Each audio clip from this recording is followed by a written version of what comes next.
Сейілбек Мырзабайдың «Балалықтан даналыққа» кітабынан үзінді.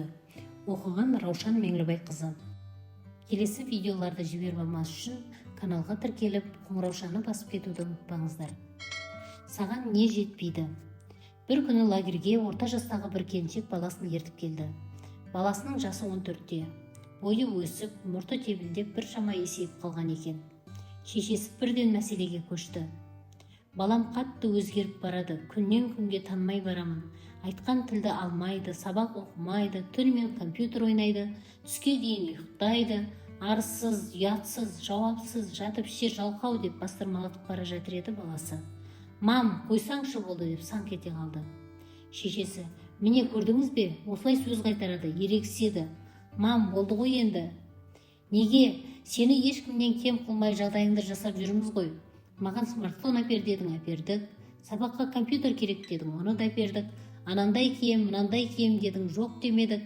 Сол жақсылықты білдің бе? Сабағыңды оқымайсың, ештеңеге қызықпайсың, саған не жетпейді? Байқасаңыз, бұл сөзді жиі естіп жүрсіз. Саған не жетпейді? Ата-ана баласына, мұғалім оқушыға, үлкен кішіге, ерлі-зайыптылар бір-біріне саған не жетпейді деп жатады.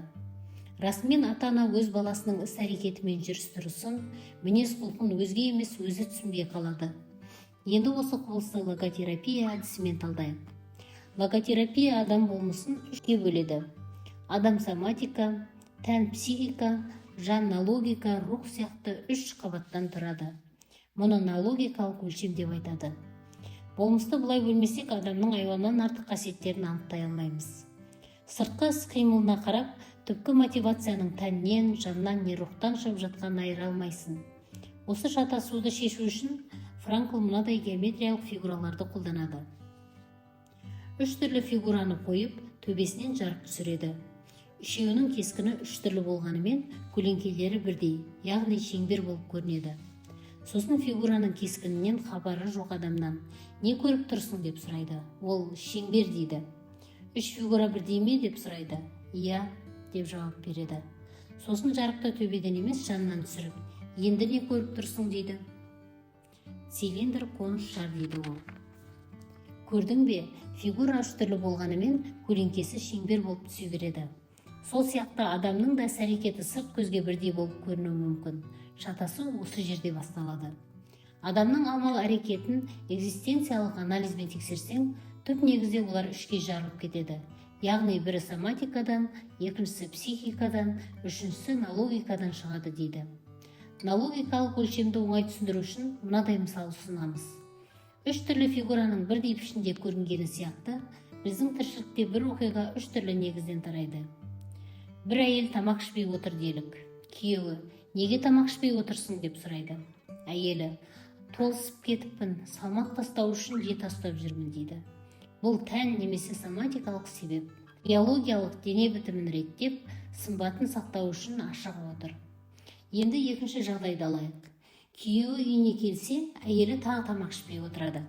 Неге тамақ ішпей отырсың деп сұрайды. Әйелі, көршімен ұрысып қалып едім. Аяқ-қолым тырысып ас татпай отыр. Ашуым тарқасын, сосын ішемін дейді. Бұл психологиялық себеп. Яғни проблема әйелдің тәнінде емес, жанында болып жатыр. Үшінші жағдайды алайық.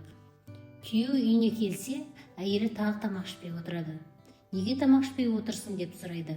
Әйелі, Рамазан айы басталды, Құдайдың ризалығын тауып, рухани күш-қуат жинау үшін ораза ұстауға ниет еттім дейді.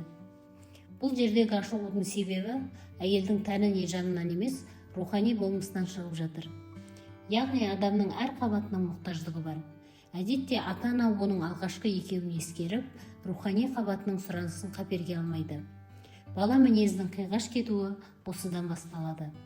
Әке мен шеше ең алдымен баланың қарнының тоқтығын, көйлегінің көктігін ойлайды. Әрине, баланың денсаулығын қадағалау, ішіп-жемін түгендеу ата-ананың тікелей міндеті. Бірақ бұл баланың бір ғана қабатының соматикалық денесінің мұқтаждығы ғана. Адамның келесі қабаты психика. Оның да өз қалауы бар. Бала бір уақыт асыр салып ойнап, ән тыңдап, би билеп көңіл көтергісі келеді. Ата-ана бұған да жағдай жасайды.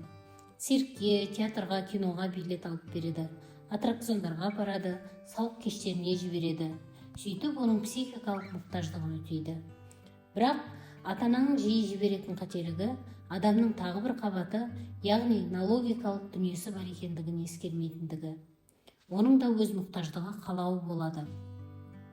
Бұл қабат адамға менің көкірегімді құндылыққа, мазмұнға толтыр, мәнге бөле деп сайрап тұрады. Бірақ бала оны сөзбен жеткізе алмайды. Жеткізбек түгілі рухани қабатының бұлқынып жатқанын, құндылық сұрап тұрғанын өзі де түсіне алмайды. Бұл балаға ғана емес, ересек адамға да қатысты. Ішіп жем, қыз қырқын, той тұмалақ қуып жүре беретін адамның өміріндегі торығу, депрессия, мәнсіздік осы логикалық қабаттағы сұраныстың еленбеуінен шығады. Ал баланың бойында ол көбіне қисық мінезбен көрінеді. Әрине, баланың мінезінде өзгерістердің болуына соматикалық себептер әсер етуі мүмкін. Мәселен, өтпелі кезеңде балалардың мінезі жиі бұзылады. Биологиялық тәннің дамуы мен жыныстық жетілуден болатын алуан түрлі импульстар психикаға кері әсер береді. Бірақ баланың көкірегі ерте жастан құндылыққа толтырылмаса, өтпелі кезеңдегі психикалық ауытқушылықтар анағұрлым ауыр өтеді. Өйткені оның рухани қабатына дәрумен егілмеген. Оған адамның еркі бар екені, еркіндік, жауапкершілік арқалау үшін берілетіні, ар-ұят феномендері, намыстың қандай кезде қажет екені, уәдеде тұрудың нәтижесі, мейірім махаббаттың күш қуаты қандай болатыны түсіндірілмеген. Бала ол туралы аңыз қисса, ертегі, жыр-дастан тыңдамаған. Тыңдамауына басты себеп ата-ананың мұндай құндылықтарды ескінің қалдығы, заманы өтіп кетті деп қате түсінуі. Ал құрметті оқырмандар, егер сіздерге видеом пайдалы болса, лайк басып пікір қалдырып кетіңіздер. Келесі видеода кездескенше қош сау болыңыздар.